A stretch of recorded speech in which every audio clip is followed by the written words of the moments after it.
Good morning. It's Thursday, October 14th, and COVID-19, which has been in our lives for the last 20 months, continues to be a major force in this country. Right now, there is a battle raging between the government, the federal government of the United States, and approximately 20 state governments. And the battle concerns the president's mandate that all businesses with over 100 employees have a vaccine mandate, have a mandate that says all employees must be vaccinated. Governors in these other states are rallying against that mandate. And in particular, we have two governors that have taken the fight by writing their own executive orders banning vaccine mandates for businesses in general. I don't believe those mandates that were put out by Governor Greg Abbott or Florida's Governor Ron DeSantis, who I don't think has signed an executive order yet, but has voiced opposition to the Biden mandate. We have a situation where the president has written this executive order, and we have these two governors leading the charge against it. Now, as far as I know, in this country, federal law supersedes state law. So why? Why would these challenge? And I think it boils down to just one thing, and one thing only: politics. I think that DeSantis and Abbott are thinking about running for the presidency in 2024. They are sort of carrying on about the mandate because of the Trump minions, those 74 million people who voted for Donald Trump. Monday, Abbott signed an executive order forbidding any vaccine mandates in Texas. Abbott claimed that the Biden administration is bullying private enterprises to implement vaccine mandates. Claimed that this was another example of federal overreach.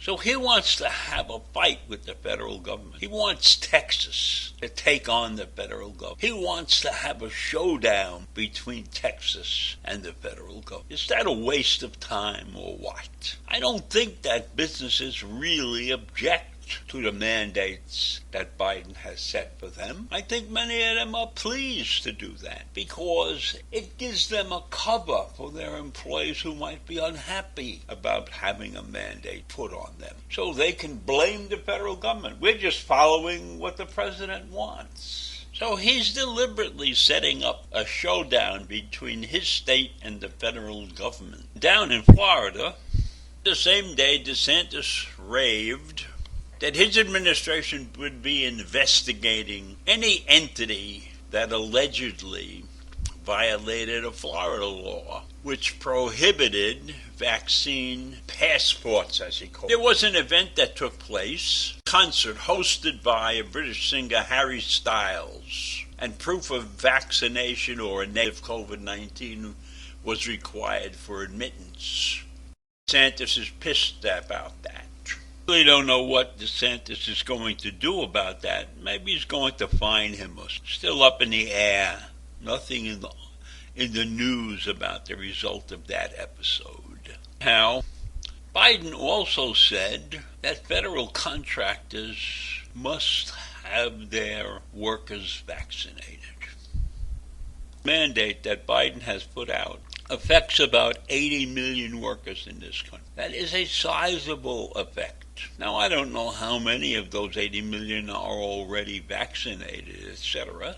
He has put a mandate out that affects and protects 80 million people, and that's a good thing. The president's press secretary said, "We're going to continue to implement the law," which the President of the United States has the ability, the authority, and the legal authority to do. And we are going to continue to work to get more people vaccinated. We have to get out of this pandemic.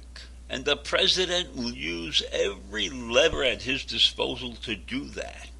She's issuing a warning to everybody that the president is not screwing around.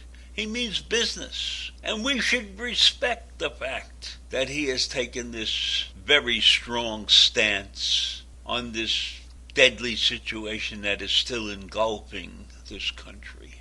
Biden is doing the correct thing. I think he has to be aggressive. He's encouraging business to voluntarily implement vaccine requirements. And he's been very aggressive in approaching the airlines and asking them to impose mandates, even before his administration finishes issuing the rules. And two Texas airlines, Southwest and the American Airlines Group, have each set some vaccination requirements for their U.S. workers, probably in defiance of what Greg Abbott wants for the rest of the people in Texas. And they continue to implement the mandates, arguing that federal law supersedes any conflicting state laws. What about this whole thing is in these two states, Texas and Florida, 17% of the fatalities in this country that have come from COVID come from those states. It's almost 1/5 of the deaths in this country are in these two states when these two governors refuse to do anything for their constituents. So I do not understand how these two clowns would expect to be reelected when they are leading the country in death rates. That just shows you the enormous amount of ignorant people that we have in this country that are populating the areas with the highest COVID-19 incidents. And two leaders of their communities standing by and watching the people in their states get sick and die. And they are challenging a request by the President of the United States to make sure. And I don't understand how they could believe that the situation they have put themselves in is going to enhance their political wants and needs. Guys should be run out of office, tar and feathered. That goes over big in Texas. So anyhow, that's the story for today. I'll see you in the morning. Bye.